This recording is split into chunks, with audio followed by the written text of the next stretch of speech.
नमस्कार सभी को, कैसे हैं आप? सीएस के ऑनलाइन क्लासेस में आपका स्वागत है। आज के डिस्कशन पॉइंट्स हैं हमारे scope of variable, name resolution, LEGB rule, different cases of local and global variables.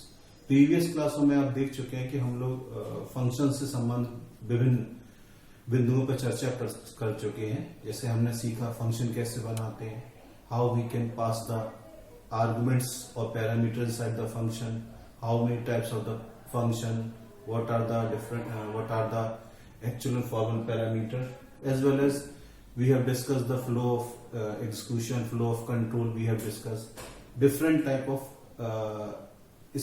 small piece of the code of the function we have discussed in the previous classes. Now in today's class we will discuss scope of variable, name resolution and different cases of local and global variable. तो हम first point देखते हैं scope of variable. तो अब अभी आपके सामने screen पर मैंने दो स्कोप लिखे हैं वेरिएबल के। One is called global variable and another is called local scope of variable. Global scope क्या होता है और लोकल स्कोप क्या होता है। First we will discuss these two things कि what is scope and then what are the global and local scope। पहले तो हम ये जाने कि scope क्या है और फिर ये जानेंगे कि global और local space में क्या डिफरेंस है। जैसा कि आप जानते हैं कि कोई भी वेरिएबल है, सपोज लाइक मैंने a इक्वल 10 लिखा या b इक्वल 10 लिखा, तो स्कोप से मतलब जनरल लाइफ में आप समझ लें कि कोई ऐसा रीजन या पार्ट जहां पे हम उस चीज का प्रयोग कर सकते, that is called scope of the region. For example मैं आपके जैसे कहूं कि आपके स्कूल में डिफरेंट क्लास होती है, class 11th A, class 11th B, class 11th C. हर किसी का एक आउट पास होता है। आउट पास ये इस क्लास के लिए है, ये इस क्लास के लिए आउट पास है। ये जो आउट पासेस है क्लासेस के, हमने 11th ए क्लास का बनाया, 11th बी क्लास का बनाया, 11th सी का बनाया। तो जो ये out pass 11th A class का आउट पास जो 11th ए क्लास का है, इसका स्कोप क्या है? केवल 11th ए क्लास का। 11th ए क्लास का कोई बच्चा बाहर जाएगा तो उसके लिए ये क्या करेगा, एक इंडिकेशन है कि ये किसका है, केवल उसकी जो लिमिटेशंस है, रीजन है, वो क्या हो गई, 11th ए क्लास हो गई। या फिर मैं कहूं कि 11th बी का बच्चा, उसके पास भी आउट पास है, पर उसके आउट पास पे क्या होगा, आउट पास 11th बी, या इसके आउट पास पे क्या होगा, 11th बी। तो इसका जो स्कोप हो गया, इस आउट पास का जो स्कोप हो गया या लिमिटेशंस हो गई, वो कहां हो गई, 11th बी तक। इसे कौन यूज कर सकता है, 11th बी क्लास के बच्चे। ऐसे ही आउट पास 11th सी लिख दिया मैंने, तो इस आउट पास की लिमिटेशंस क्या हो गई, केवल 11th सी तक। ठीक है, तो ये हमारा एक प्रकार से इनके स्कोप हो गए।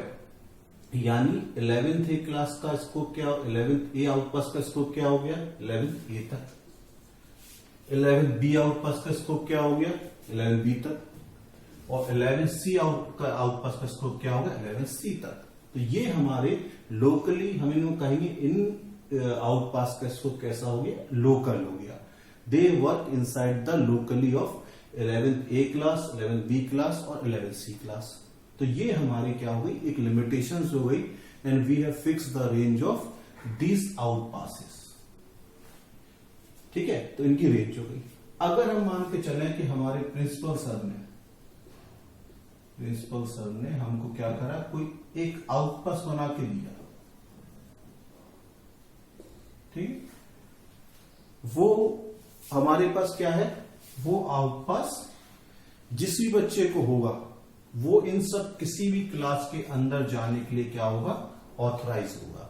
तो ये आउट पास है, इसका स्कोप कैसा हो जाएगा, विद्यालय की सभी क्लास के अंदर या बाहर जाने के लिए। ठीक है, तो ऐसा ये वाला आउट पास कैसा कहलाएगा, इसका कहलाएगा हमारे पास स्कोप ग्लोबल स्कोप, और इन तीनों क्या कहलाएगा, लोकल स्कोप। यानी ये हमारे कहां तक है, इनकी लिमिटेशंस केवल लोकली अवेलेबल थी 11th ए, 11th बी, 11th सी क्लास तक, या हम कह सकते हैं डिफरेंट क्लासेस तक। पर जो out pass which is issued by our principal sir, उस आउट पास की वैलिडिटी क्या है, which can be access inside all the class, उसकी वर्किंग हम सभी क्लास उसके अंदर उसको जिसके पास है उसको अलाउ भी किया जा सकता और बाहर भी जाने की परमिशन दी जा सकती।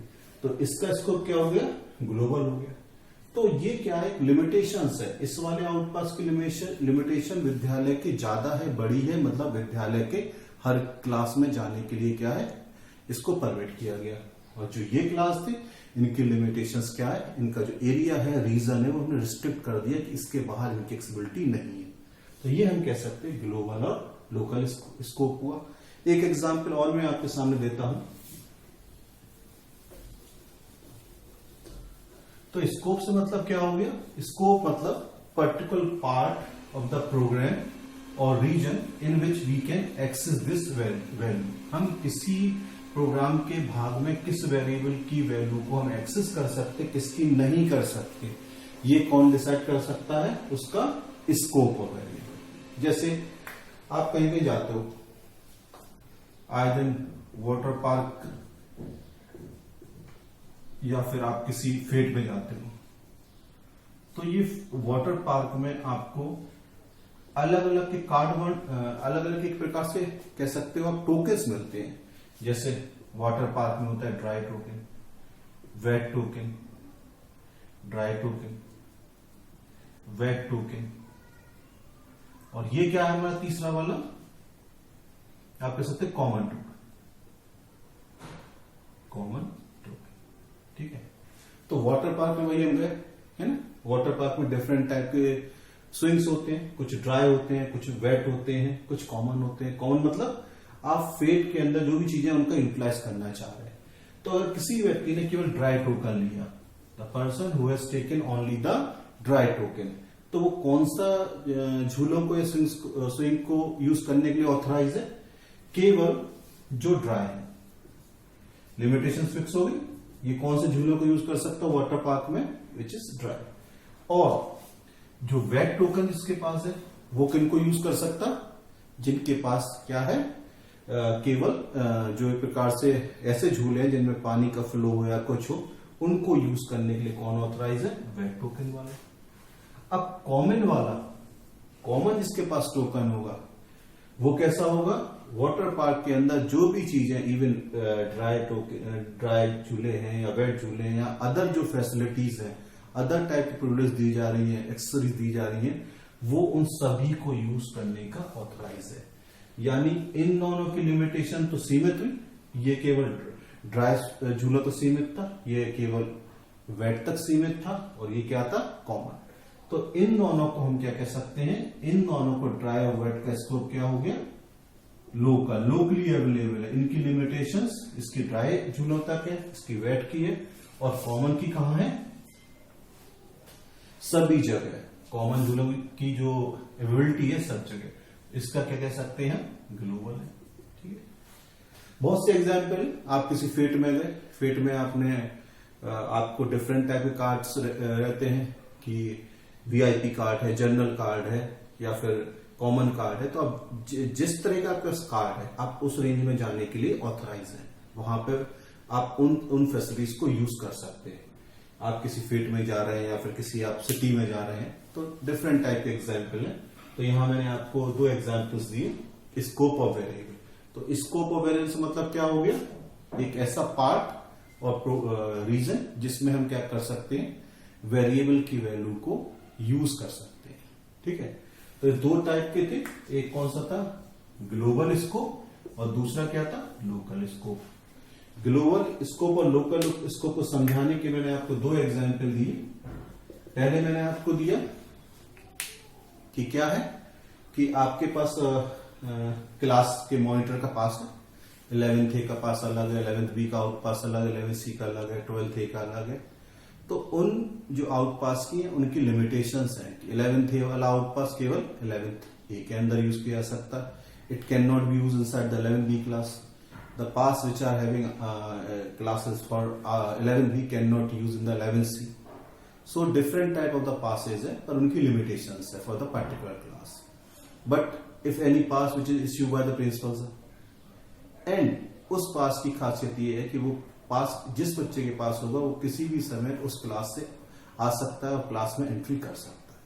ठीक है, तो यानी उस पास की एबिलिटी क्या हुई, ग्लोबल, ग्लोबली अवेलेबल है। कोई चीज जो लोकल लेवल पे है वो लोकली है, और जो ग्लोबल लेवल पे अवेलेबल हो जाती है, पहुंच उसकी बढ़ जाती है, क्या कहते हैं, लोकल। और यहाँ पर आपके पास यहाँ पर कह सकते हो कि जैसे आप दूसरा एग्जाम्पल है वाटर पार्क का लिए। वाटर पार्क में आपके 3 झूले अलग टाइप के होते हैं, कुछ सूखे झूले कह सकते हो, कुछ गीले झूले पानी से संबंधित है, और कुछ कैसे कॉमन। तो जो ये ड्राई टोकन होता है, it work with the dry swings, and wet token works with the wet swings, and common token with all type of the facility which is provided inside the water park। एक मोटे तौर पे अभी समझिए कि locally available जो है उसकी रेंज थोड़ी सी कम है, और जो ग्लोबल है उसकी रेंज थोड़ी सी ज्यादा है। पढ़ने के लिए आपको कोई भी चीज लोकली अवेलेबल हो सकती है, अगर आप चाहो तो ग्लोबल मार्केट से भी उसको सर्च कर सकते हो। अगर आप केवल लोकल परचेज पे जाए तो लोकल परचेज से भी कर सकते हो, ग्लोबल जाओ तो आपको ग्लोबल परचेज भी कर सकते हो। So I hope this concept of the variable local and global is being clear to you. Now we are coming on the some examples of the local and global scope कि हम कैसे समझा सकते हैं कि global environment क्या है और local environment क्या है। तो अब आपके सामने एक छोटा सा प्रोग्राम है।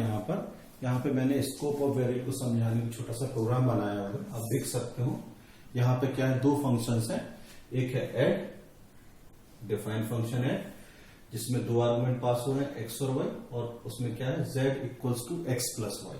तो मतलब एक्स और वाई की वैल्यू ऐड हो रही है, देन रिटर्न क्या हो रहा है, z हो रहा है। तो जो एक्स वाई है और या फिर z वेरिएबल एक फंक्शन के अंदर डिफाइन है, या इनकी रेंज हम कह सकते हैं केवल इतनी है, यानी इनके अंदर इनको हम यूज कर सकते हैं। तो ये कैसा हो जाएगा हमारा लोकल वेरिएबल्स। और यहाँ पे आप जो मेन प्रोग्रामिंग के अंदर आप देख रहे हो, मैंने ए के लिए ए की वैल्यू इनपुट करी, देन बी की वैल्यू इनपुट करी, तो ये क्या कहलाएंगे, ये जो ए और बी वेरिएबल्स होंगे, या फिर आप इनको पी को कह सकते हो। पी वेरिएबल कैसे कहलाएंगे हमारे पास, ग्लोबल वेरिएबल, और ये कैसे कहलाएंगे, लोकल वेरिएबल। यानी इस प्रोग्रामिंग में X, Y and Z are the local variables, and A, B and P are हमारे कैसे हैं, ग्लोबल वेरिएबल्स, है ना। तो हमारे प्रोग्रामिंग्स में जो हम इस प्रोग्राम इंटरनल रन करेंगे, जनरली क्या होगा, ए बी की वैल्यू इनपुट करेंगे, और उसके बाद क्या होगा, फंक्शन कॉल होगा, ए और बी की वैल्यू एक्स और वाई में कॉपी होगी, जेड वैल्यू इनपुट करेगा, और उसके बाद क्या हो जाएगा, जो रिटर्न वैल्यू आएगी वो पी में आ जाएगी, हम पी को प्रिंट करा देंगे। अब हम इसको देखते हैं कि हमारे पास जो इस प्रोग्राम का जो मेमोरी एलोकेशन है वो किस तरह की होगी, उस प्रोग्राम का एग्जीक्यूशन कैसे होगा, कि लोकल वेरिएबल्स जो हमारे एक्स वाई हैं ये कहां पहुंचेंगे, और जेड कहां पहुंचेगा, एक्स वाई जेड, और ग्लोबल वेरिएबल ए, बी और पी, इनका क्या होगा। देखते हैं कि अब हम कैसे इसका मेमोरी एलोकेशन होगा, कैसे हम ग्लोबल एनवायरनमेंट असाइन करेंगे, कैसे इसका लोकल एनवायरनमेंट बनेगा। अब यहां पर आप सामने देखिए कि जो हमारा प्रोग्राम था, जो हमने आपको भी दिखाया, इसका सबसे पहले क्या बनेगा मेमोरी में, या फिर इसका एग्जीक्यूशन कैसे होगा। सबसे पहले हमने ए की वैल्यू इनपुट करी, तो सबसे पहले जो प्रोग्राम एग्जीक्यूशन होगा वो ए की वैल्यू इनपुट कराएगा। सपोज मैंने वैल्यू इनपुट कर दी 50, ये हमारा क्या बन रहा है, ग्लोबल एनवायरनमेंट। क्या बन रहा है, ग्लोबल एनवायरनमेंट, मतलब पूरे प्रोग्राम के लिए मेमोरी एक प्रकार से कह सकते हैं एक नेमिंग स्पेस होता है। ए की वैल्यू जैसे हमने कोई इनपुट करी 15 पहुंच गए, फिर उसने पूछा एंटर बी, मैंने क्या कर दिया, बी की वैल्यू क्या कर दिया, ये हमारे पास क्या आ गई, सेकंड लाइन में सपोज 20 वैल्यू इनपुट कर दी, ठीक, ए और बी की वैल्यू इनपुट हो गई। अब क्या है, तीसरी लाइन पे जैसे ही आएगा, वो जैसे ही नंबर 3 पर आएगा, जैसे ही यहां पर लिखा होगा P equals to add function को मैंने कॉल किया हो, तो जैसे ही वो कॉल करेगा तो वो क्या करेगा, हमारे पास एक लोकल एनवायरनमेंट बना देगा, यानी इसी में एक और पार्ट बन जाएगा, इसी वाले पार्ट में आप कह सकते हो which is called local environment. कह सकते हैं उसको लोकल एनवायरनमेंट, लोकल एनवायरनमेंट। ये लोकल एनवायरनमेंट में क्या हो जाएगा, जैसे ये हमारे पास लाइन आएगी इसको मेन प्रोग्राम से, क्योंकि इंटरप्रेटर तो मेन प्रोग्राम से एक्जीक्यूशन करेगा, ए की वैल्यू इनपुट कर दी, बी की वैल्यू इनपुट कर दी, जैसे ही ये लाइन आई प्रोग्राम में P equals to add X और वाई, यही था हमारे इसकी डेफिनेशन में। तो वैसे लोकल एनवायरमेंट बन जाएगा और लोकल एनवायरमेंट में x को वैल्यू a की असाइन हो जाएगी विच इज 15 और y को वैल्यू असाइन हो जाएगी b की, वो क्या हो जाएगी 20। यहाँ पे x को 15 हो गई, y को 20, फिर वो z में, फिर उसके बाद ये वाला फंक्शन आ गया, इसके लिए लोकल एनवायरमेंट बन चुका है इस फंक्शन के लिए। तो क्या हो जाएगा, z में क्या वैल्यू आ जाएगी हमारे पास 35, यानी लोकल एनवायरमेंट क्या हो गया, ये वैल्यू लेके आ गया। अब लोकल एनवायरमेंट z की वैल्यू बनाई, तो जैसे ही लोकल एनवायरमेंट z की वैल्यू रिटर्न करेगा तो ये वैल्यू यहां से उठ के z की वैल्यू किसको आ जाएगी, हमारे पास यहाँ पे जो हमारा एक वेरिएबल था ग्लोबल, उसमें क्या वैल्यू आ जाएगी, p की वैल्यू, इस z की वैल्यू इसमें आ जाएगी 35। और ये जो लोकल एनवायरमेंट है, ये जो लोकल एनवायरमेंट है ये क्या हो जाएगा, मेमोरी से इरेज हो जाएगा। यानी फॉर द टाइम बीइंग हमने क्या करा, x और y की वैल्यू, a और b की वैल्यू x और y को असाइन करी, z उसके अंदर कोड था उसने करा, z को मेमोरी स्पेस एलोकेट करा, then z value will be transfer to p और p की वैल्यू हो जाएगी। उसके बाद वो क्या करेगा, यहाँ पर ये जैसे p की वैल्यू ट्रांसफर हो जाएगी वैसे ही हमारे पास क्या हो जाएगा, ये लोकल एनवायरमेंट खत्म हो जाएगा और स्क्रीन पर क्या वैल्यू प्रिंट हो जाएगी, p की वैल्यू विच इज 35। उसके बाद हमारा मेमोरी से ये एनवायरमेंट भी खत्म हो जाएगा प्रोग्राम एग्जीक्यूशन के बाद। यानी लोकल वेरिएबल तब तक मेमोरी में रहते हैं जब तक उनका लोकल एनवायरमेंट असाइन है, और ग्लोबल कब तक रहते हैं, जब तक प्रोग्राम रन कर रहा है। जैसे ही प्रोग्राम रन करा, ये हमारे पास जो वेरिएबल्स थे ए बी और पी, ये भी क्या हो जाएंगे, प्रोग्राम रन करने के बाद मेमोरी से इनका ये क्लीन हो जाएंगे। और लोकल वाले कब हो गए थे, जैसे ही रिटर्न वैल्यू खत्म हुई वैसे लोकल एनवायरमेंट क्या हो गया, हमारे पास खत्म हो गया। इस तरीके से हम कह सकते हैं कि लोकल एनवायरमेंट और ग्लोबल एनवायरमेंट काम करते हैं, उनका एक्सक्यूशन होता है। Now we are coming on LEGB rule. अभी आपके सामने नेम रेजोल्यूशन एक नया पॉइंट है आज का, resolving scope of a name. मतलब नेम से संबंधित जो प्रॉब्लम्स है वेरिएबल्स की आती हैं उनको सॉल्व करने का एक रूल, और we can say it is the method. हम we can solve the name variables name resolution. मतलब एक प्रकार से वेरिएबल्स की वैल्यू क्या हो रही है, कई जगह आ रही है, या फिर हमें कंफ्यूजन हो रहा है कि हम कैसे वैल्यू एक्सेस करें। तो यहां पर तो 4 रूल है LEGB rule. Local environment, L for local, E for enclosing environment, G for global environment, last क्या है, built in functions, built in functions, या आप कह सकते हो built environment, built in functions, आप कह सकते हो बिल्ट इन्वायरमेंट।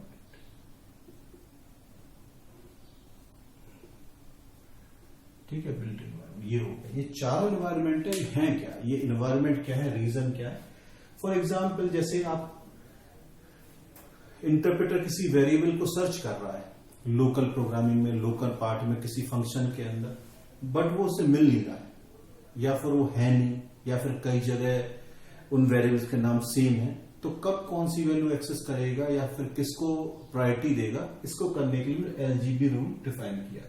सबसे पहले मान लो कोई फंक्शंस कोई वेरिएबल उसे एक्सेस करना है इंटरप्रेटर को, तो first it will search inside the local environment, मतलब लोकल बॉडी में उसको सर्च करता है, यानी फंक्शन के अंदर या उसके अंदर जो ब्लॉक है उनके अंदर सर्च करता है। अगर वो नहीं मिलता है, वहां पर मिल गया तो अच्छी बात है, उसकी वैल्यू एग्जीक्यूट कर देगा। If interpreter doesn't find, then it goes to the enclosing environment, की मतलब उससे ऊपर उसका कौन सा ब्लॉक है या कौन सा कोड है जिसके अंदर वो है, वहां पे ढूंढता है। अगर वहां पर मिल जाता तो एग्जीक्यूशन कर देगा, और नहीं मिलता है तो क्या करेगा, वो ग्लोबल एनवायरमेंट में देखेगा।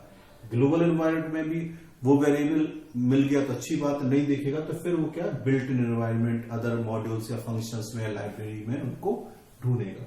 इस तरीके के वेरिएबल्स को ढूंढने की एक कह सकते हैं कि फर्स्ट हम उन्हें लोकली सर्च करते हैं, देन इनक्लोजिंग एनवायरमेंट में सर्च करते हैं, देन ग्लोबल एनवायरमेंट में सर्च करते हैं, उसके बाद हम बिल्ट एनवायरमेंट में सर्च करते हैं। मतलब वेरिएबल्स को एक प्रकार से कह सकते हैं हम ढूंढने का, या फिर वेरिएबल्स से संबंधित जितने भी नेमिंग प्रॉब्लम्स है उनको सॉल्यूशन करने का एक रूल है जिसे बोलते हैं LEGB रूल। नाउ हम कुछ कोड लेते हैं, जिस कोड से भी हमारी चीज क्या हो जाएगी, क्लियर हो जाएगी, कैसी समस्या आ सकती है और इनको कैसे समाधान किया जा सकता है। जब तक आप इसको नोट कर लें, अब हम देखते हैं कैसे कैसी प्रॉब्लम्स आ सकती है वेरिएबल्स में और किस तरीके से इनको सॉल्व करते हैं। अभी आपके सामने एक हम प्रॉब्लम देखते हैं। यहाँ पे मैंने क्या करा कि एक फंक्शन बनाया हुआ है, def output X Y Z, X Y local variables है, जेड लोकल वेरिएबल्स है, प्रिंट ए की वैल्यू प्रिंट करा रहा हूं और जेड यहां पे रिटर्न कर रहा है। मेन प्रोग्रामिंग में मैंने क्या करा, ए की वैल्यू इनपुट करी, बी की वैल्यू इनपुट करी, then I call the output function with the value of A and B.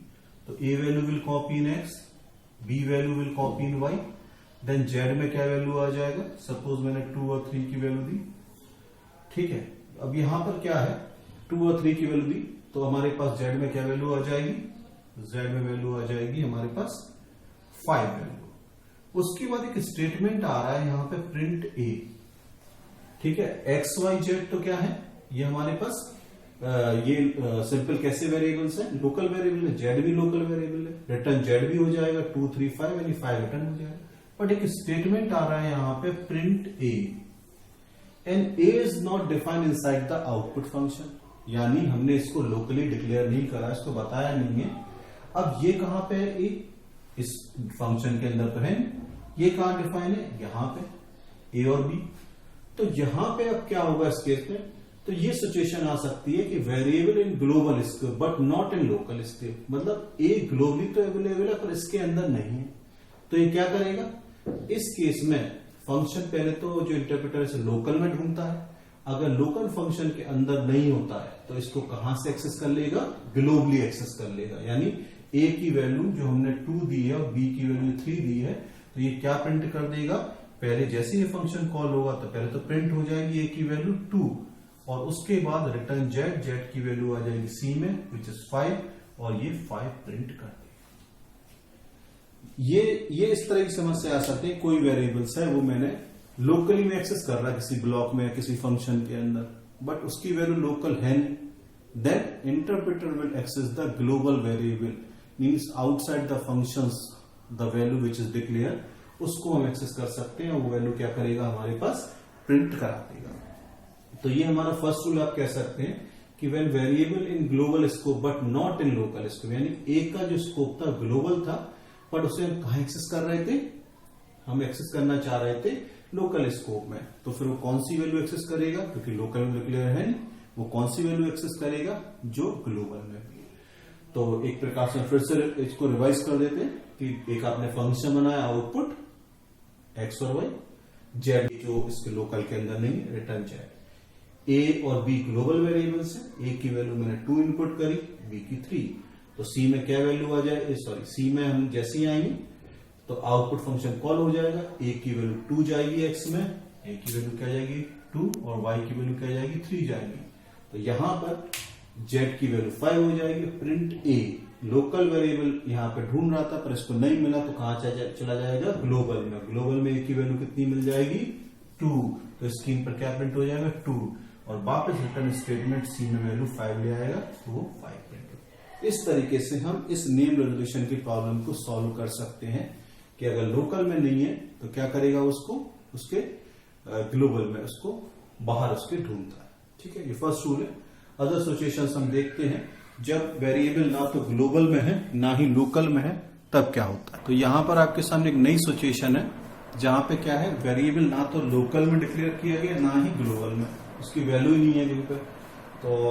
तो यहाँ पे आप देख सकते हैं इस प्रोग्रामिंग में कि मैंने एक ऐड फंक्शन बनाया हुआ है जिसमें क्या वैल्यू है, ए और बी की मैंने 2 फंक्शन बनाया है, एक ऐड, उसमें वैल्यू क्या है, ए और बी की हमारे पास मेन प्रोग्राम से आएगी, सी में एडिशन होगा, पर जो प्रिंट जेड है, जेड हमारे पास एक इस फंक्शन के अंदर, ऐड फंक्शन के अंदर डिफाइन किया गया है, ए बी और सी, ये कैसे हो जाएंगे, लोकल वेरिएबल, जेड भी लोकल है तो जेड की वैल्यू प्रिंट होना चाहिए, देन सी। ये हमारा मेन प्रोग्राम है। मेन प्रोग्राम मैंने एक्स की वैल्यू इनपुट करी, वाई की करी, आप लिख लेंगे।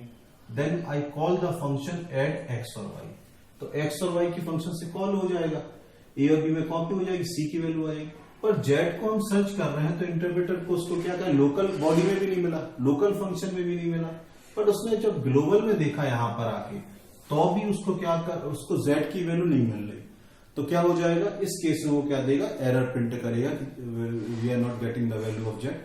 तो जेड की वैल्यू उसको नहीं मिलेगी। तो हम कह सकते हैं कि अगर वेरिएबल दोनों ही जगह नहीं है तो क्या होगा, उसको वो प्रिंट कर देगा, it can not be access, या हम उसको जेड की value can not be access. तो यहाँ पर इस तरीके से हमारे पास आपकी ये इस तरह की सिचुएशन हो सकती है, कोई वेरिएबल आपने ऐसा नाम दे दिया जो ना तो ग्लोबली अवेलेबल है ना ही लोकल अवेलेबल, तो ये भी एक सिचुएशन हो सकती है, इसको भी हम सॉल्व इसी तरीके से कर सकते हैं। अब हम देखते हैं थर्ड सिचुएशन, जहां पे लोकल और ग्लोबल में दोनों पे वेरिएबल का नाम कैसा है, सेम है। ठीक है, जहां पे वेरिएबल का नाम क्या है, सेम है।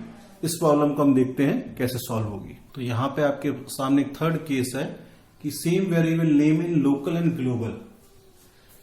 कोई हमने वेरिएबल ऐसे ले लिए हैं यहां पर, जैसे आप कह सकते हो ए की ये ए हमारा कैसा वेरिएबल, लोकल वेरिएबल है जिसका नाम भी ए है, और यहां पे एक हमने वेरिएबल लिया है मेन प्रोग्रामिंग जिसका नाम भी क्या है, ए है, यानी ये वेरिएबल भी हमारा लोकल वेरिएबल है और ये कैसा वेरिएबल है, ग्लोबल वेरिएबल।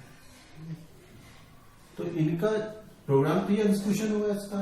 तो जो ग्लोबल एनवायरनमेंट बनेगा, उस ग्लोबल एनवायरनमेंट में जो वैल्यू बनेगी ए की कितनी रहेगी, 20, वो पहले क्या प्रिंट कर देगा, 20। फिर जैसे ये पुट डेटा फंक्शन आएगा तो उसे लोकल एनवायरनमेंट बनाना पड़ेगा, लोकल एनवायरनमेंट इसके अंदर बन गया लोकल एनवायरनमेंट, ये कैसा बन गया, ग्लोबल एनवायरनमेंट, ये कैसा बन गया, लोकल एनवायरनमेंट।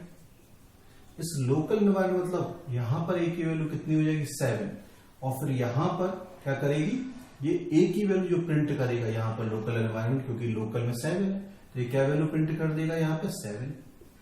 बट जो ये लोकल एनवायरनमेंट का वेरिएबल लोकली है, ये ग्लोबल की वैल्यू को इस फंक्शन के अंदर ही हाइड करेगा, पर जब ये बाहर आके प्रिंट करेगा तो ए की वैल्यू वही प्रिंट होगी जो हमारी मेन प्रोग्रामिंग में या ग्लोबली अवेलेबल है।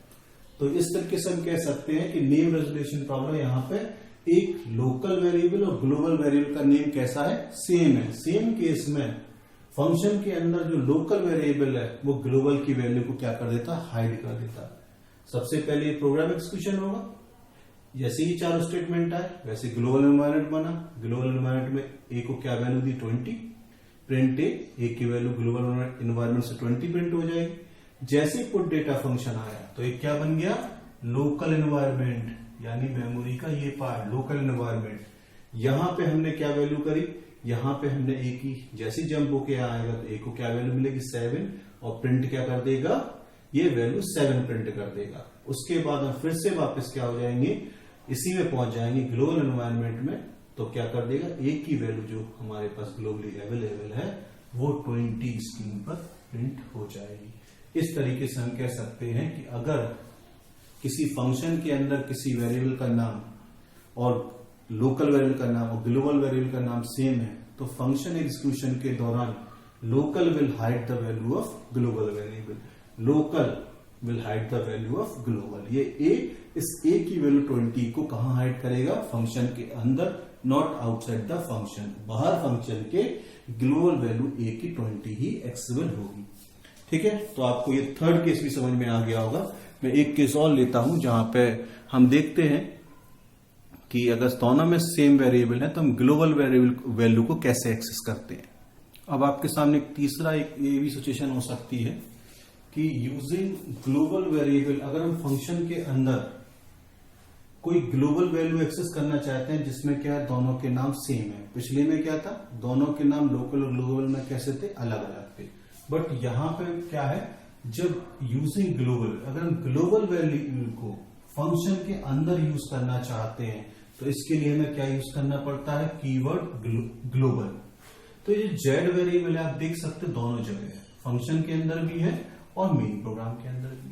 ठीक है, तो इसका जैसे ही हमारे पास मेमोरी एलोकेशन होगी तो सबसे पहले हमारे पास क्या होगा, जेड, ये जैसे ही प्रोग्राम में चलेगा फर्स्ट लाइन एग्जीक्यूशन में, तो ग्लोबल एनवायरनमेंट जो हमारा बनेगा कैसा बनेगा, ग्लोबल एनवायरनमेंट। ग्लोबल एनवायरनमेंट में हमारे पास क्या हो जाएगा, जेड की वैल्यू क्या आ जाएगी, 70, विच इज लोकल। तो ये क्या वैल्यू प्रिंट कर देगा, पहले z की वैल्यू 70 हो जाएगी। उसके बाद जैसे पुट डेटा फंक्शन आया तो यहाँ क्या बन जाएगा, लोकल एनवायरमेंट। क्या बन जाएगा, लोकल एनवायरमेंट। जैसे लोकल एनवायरमेंट आया तो यानी यहां से जंप होके कहां चला गया, इस फंक्शन में। तो z कैसा वेरिएबल है, z हमारा वेरिएबल कैसा है, z वेरिएबल हमारा कैसा है, ग्लोबल है। यानी ये अभी फिलहाल जो z यहाँ पर है वो इसको इंडिकेट कर रहा है, इस वाले z को। पर जैसी z में हम 20 लिख देंगे, ठीक है, यानी इंडिकेट इसको कर रहा था, तो यहां पे इस z की जगह क्या हो जाएगी, वैल्यू 20 हो जाएगी, और लोकल एनवायरमेंट से z क्या हो जाएगा, हट जाएगा। यानी हमारे पास क्या हो जाएगा, यहाँ पर पुट डेटा फंक्शन z की वैल्यू क्या प्रिंट करेगा, 20। और जब मेन प्रोग्रामिंग में हम आएंगे तो हम कह सकते हैं कि अब z की वैल्यू 70 नहीं, क्या हो गई है, 20। तो वो 20 को प्रिंट करेगा। एक बार फिर से रिपीट कर देता हूं, अगर हमको जब दोनों वेरिएबल सेम है फंक्शन के अंदर और मेन प्रोग्राम के अंदर, बट हमें क्या चाहिए है, जब ऐसी वैल्यू ग्लोबल के एक्सेस करना है, वैल्यू कहां पर, ग्लोबल वेरिएबल की सेम केस में इनसाइड द फंक्शन। तो इसको एक्सप्लेन करने के लिए मैंने क्या बनाया, एक पुट डेटा फंक्शन बनाया, यहाँ पे ग्लोबल z वेरिएबल लिया, ग्लोबल मतलब ग्लोबली अवेलेबल है, z हमारे पास यहाँ पे वेरिएबल है, प्रिंट।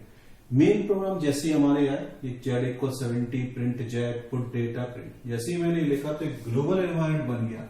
ग्लोबल एनवायरमेंट सबसे पहले z की वैल्यू क्या होगी, 70, तो 70 वैल्यू प्रिंट हो जाएगी। फिर जैसे ही ये फंक्शन आएगा तो क्या हो जाएगा, एक लोकल एनवायरमेंट बन जाएगा, लोकल एनवायरमेंट। इसके अंदर क्या हो जाएगी, लोकल एनवायरमेंट के अंदर ये जो ग्लोबल वेरिएबल है z, इसको वो क्या असाइन करेंगे, 20। और 20 किसको इंडिकेट कर रहा, ग्लोबल को।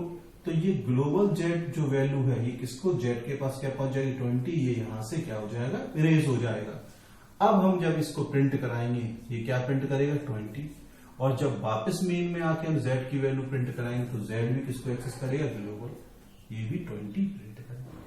ये हम कह सकते हैं कि ग्लोबल वैल्यू को हमने एक्सेस कर लिया फंक्शन के अंदर। तो ग्लोबल अपडेट हुई, तो जहां पे जो ओरिजिनल वैल्यू थी मेन प्रोग्रामिंग में, वो भी क्या हो जाएगी, अपडेट हो जाएगी। तो आज की क्लासेस में हमने 2 पॉइंट डिस्कस किए। एक तो हमारे पास कि ग्लोबल और लोकल स्कोप क्या है, डिफरेंस उसमें क्या है। 2 मैंने आपको एग्जाम्पल बताया वहां पर, एक क्लास मॉनिटर से एग्जाम्पल बताया मैंने आपको, साथ ही साथ मैंने आपको एग्जाम्पल बताया, दूसरा वाटर पार्क का एग्जाम्पल बताया। तो आई होप ये आपका लोकल ग्लोबल वेरिएबल क्लियर हो गया होगा। उसके बाद मैंने आपको एक एग्जाम्पल्स बताया कि इसको लोकल वेरिएबल क्या होता है, ग्लोबल वेरिएबल क्या होता है, कैसे एक्सेस करते हैं। फिर हमने नेम रेजोल्यूशन प्रॉब्लम को सॉल्व करने के लिए LEGV, लोकल एनवायरनमेंट और global environment, built in environment, इस तरीके के हमने चारों एनवायरनमेंट के पढ़े। और फिर मैंने आपको 4 अलग अलग केसेस लिए कि फर्स्ट केस में हमने देखा कि जब किसी फंक्शन के अंदर कोई वेरिएबल लोकल है तो अगर उसकी वैल्यू अवेलेबल नहीं है लोकल के अंदर तो कहां से आएगी, आउटसाइड मेन प्रोग्राम से आ जाएगी। नंबर 2 में हमने देखा कि जब दोनों जगह वैल्यू नहीं है, फंक्शन के अंदर भी नहीं, ग्लोबल के अंदर भी नहीं है, तो एरर आएगी। थर्ड में मैंने देखा कि कोई वेरिएबल का नाम सेम है फंक्शन के अंदर और फंक्शन के बाहर भी, तो क्या होगा, फंक्शन के अंदर वाला जब फंक्शन को कॉल करेंगे तो फंक्शन के अंदर वाली वैल्यू क्या ग्लोबल को हाइड कर देगी, बाहर वैसे की वैसी प्रिंट होगी। और चौथे में अभी मैंने देखा कि जब कोई वेरिएबल को हमको ऐसा करना हो कि फंक्शन के अंदर ग्लोबली एक्सेस करना हो वैल्यू और ग्लोबल वैल्यू को अपडेट करना हो, तो हम क्या कीवर्ड यूज करेंगे, ग्लोबल कीवर्ड। तो z now become the global. तो अगर हम कहीं z की वैल्यू लोकल एनवायरनमेंट से चेंज कर रहे हैं तो ओरिजिनल वैल्यू भी अपडेट हो जाएगी। आई होप आपको ये सब समझ में आए होंगे आज की क्लासेस के सारी। और कोई तो हम काफी कुछ टॉपिक इन फंक्शन की क्लास में कवर कर चुके हैं। एक लास्ट टॉपिक के साथ हम फंक्शन के एक पार्ट में और भी आएंगे। और धन्यवाद, थैंक यू।